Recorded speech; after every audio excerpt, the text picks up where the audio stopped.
ಬೆಂಗಳೂರು ನಗರ FSLಗೆ ಸಂಬಂಧಿಸಿದಂತೆ ಎಲ್ಲ ವರದಿಗಳು ನಮ್ಮ ಕೈ ಸೇರಿವೆ. ಅದಕ್ಕೆ ಪೂರಕವಾಗಿ ಇನ್ನೂ ಕೆಲವೊಂದು ಮಾಹಿತಿಗಳನ್ನು ನಾವು ಕೇಳಬೇಕಾಗ್ತದೆ ಕ್ವೆರಿ ರೂಪದಲ್ಲಿ. ಅದನ್ನು ಪೊಲೀಸರು ಮಾಡ್ತಾ ಇದ್ದಾರೆ. ಜೊತೆಗೆ ಹೈದರಾಬಾದ್ CFSLಗೆ ಕೆಲವೊಂದು ವಿದ್ಯುನ್ಮಾನ ಸಲಕರಣೆಗಳನ್ನು ಕಳಿಸ್ತಾಗಿತ್ತು, ಎಲೆಕ್ಟ್ರಾನಿಕ್ ಡಿವೈಸಸ್ಗಳನ್ನು.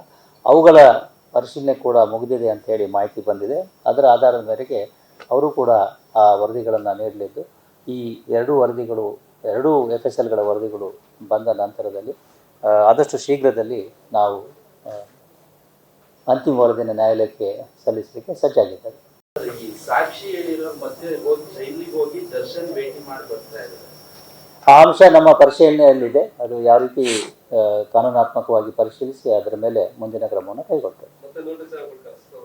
ಅದೇ ಕಾನೂನಾತ್ಮಕವಾಗಿ ಪರಿಶೀಲಿಸಿ ಮುಂದಿನ ಕ್ರಮವನ್ನು ಕೈಗೊಳ್ಳಲಾಗ್ತದೆ. ಯಾವ ರೀತಿ ಮಾಡ್ತೀವಿ ಅನ್ನೋದನ್ನು ಇಲ್ಲಿ ಹೇಳೋದು ಕಷ್ಟ.